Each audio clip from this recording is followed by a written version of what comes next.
Okay, I'm bringing you out to give you a little update on the gardening situation. The warm weather finally arrived.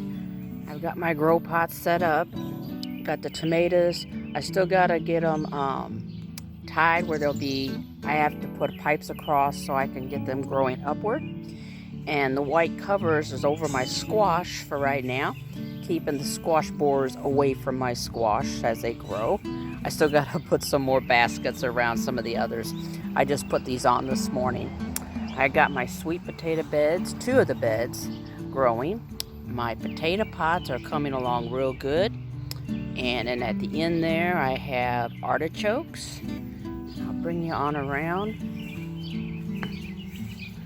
I'll be putting mulch around all the pots. Hope I'm not going to. See, this is the way it was before I put the mulch. Now these pots I just put in this week. I still have 2 more rows to put in. Here I have artichokes and more potatoes growing. And at the end, some more squash. So, and then across here, actually, you may not know this, but daylilies, they are edible. So I'm just letting these daylilies grow as a form of a emergency food, you might say. You can eat the roots, you can eat the leaves, all of it, the flowers. And then here's another artichoke. And then over here, I'm still working on this area. I got my cucumbers set up. I gotta fix my trellis. It's kind of rickety. I see that. I put that together real quick. See, I have to fix that. But anyway, I still have a bunch of things I have to get in their own pots. Some more sweet potatoes and these tomato plants. All these guys are calling for their pots. And I'll pause for a moment and I'll show you the next area. Here is the pots I had in the basement. This is bell peppers. They are a perennial, so you can cut them back and store them in a safe place where they won't freeze and they'll grow back. And that one bushy plant, that is celery. I planted a celery bottom, the root stalk, and it still produces lots of celery. And I'll go up here. This is the area that I'm going to be setting up gardening outside the box.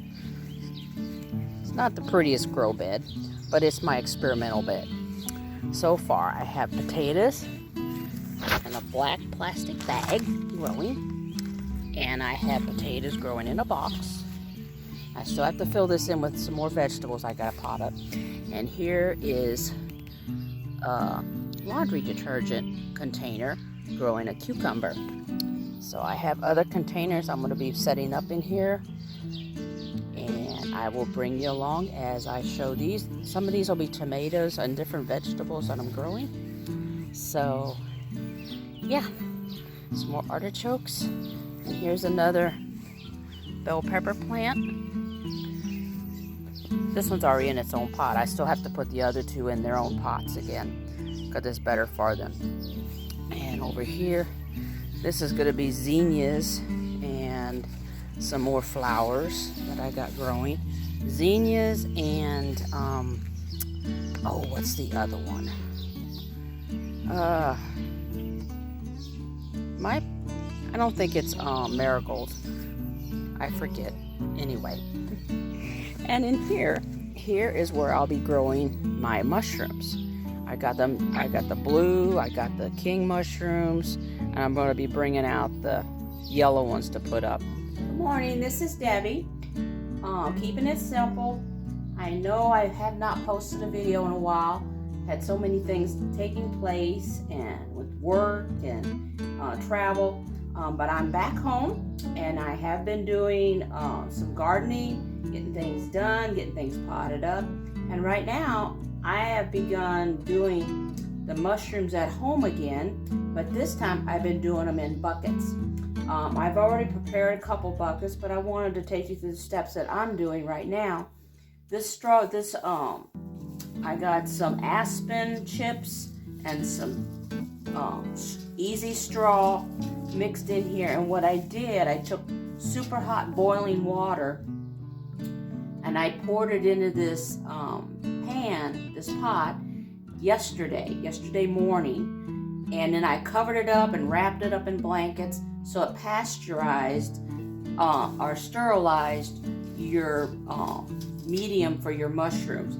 Now these will be since I've already had the mycelium growing in these Uncle Ben's ready rice. It had already taken place, and so I've already put it down inside of here, but I needed some more bedding for it. Then all you have to do is just put this in the bucket and press it down. I have it on a drain because you don't want it sopping wet, and that gives it a chance to drain. But I put together the pink mushrooms, the oyster mushrooms.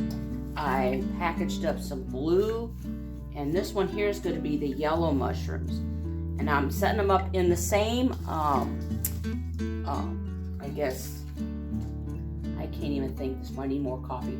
The greenhouse that I had in the living room, but now it's outside on the shaded side of the house where it's going to get natural light and has the natural humidity of the outdoors. And so this is May, so we will wait and see when we start. I took these buckets and I drilled holes in all around the side. I put 4 in the bottom for drainage, but mainly, and then the lid you don't put any holes because that's gonna be your seal. And so I just wanted to catch up on a video. I have not been making any videos lately, and I apologize for that. I've just been trying to get so much done, and the only time I have to get it taken care of is early in the mornings before the sun rises. So I thought I'd sit down here and just bring you along with putting together another adventure or journey in growing oyster mushrooms. And we'll know when they're ready when they start popping out of these holes in the side. So once I seal this up, I'll keep it shut down until I start seeing mushrooms growing out the sides, and then you harvest them. So I will bring you updates on what's going on in the garden. I've got things planted, I got things potted up. I still have some more to do, but I got a lot of things done, and today I'll bring you some more gardening videos. I'll start getting my videos. I went visiting my sister this past week, and so with work and everything, it's just been, and finally the warm weather arrived where I could do something with my plants. So anyway, that's what I wanted to bring you along this morning before I get ready to go to work. And then you take your lid, and I'm going to seal it shut. And what I'm going to do is I'm also seal out any air. I put packing tape around the edge at the very top, and that way no air can come through. You don't want them popping out of the top. Now the only one that I have, the king oyster mushroom, it's a bigger mushroom, so it will not come out the sides. So I have it, I didn't fill it all the way up with the medium, the growing medium here, but I only had it about halfway full. And so periodically I'll open it and take a look down inside and see if it's ready to, or I'll keep it loose, and that way maybe it'll push the lid off. I'm not sure. I have to look up more about the king oyster mushroom. But anyway, this will be the yellow, and I'm going to set it up on the shelves outside. And I hope you have a blessed day, and I will talk to you soon. Have a wonderful day. Just to put up. And here I have some butternut squash. I have acorn squash. I have yellow squash.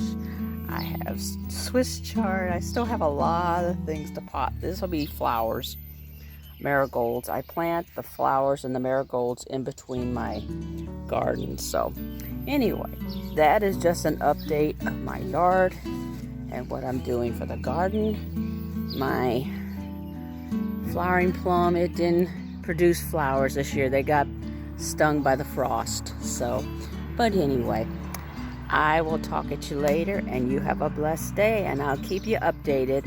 I know I've been behind on my videos, but I just wanted to now get back into it and bring you along. I kind of keep my yard kind of wild. The birds and I hear wrens. I hear the birds, and I just enjoy it. So it's not big, but it's my little garden, my little oasis here in the city. I'll talk at you later. Have a blessed day.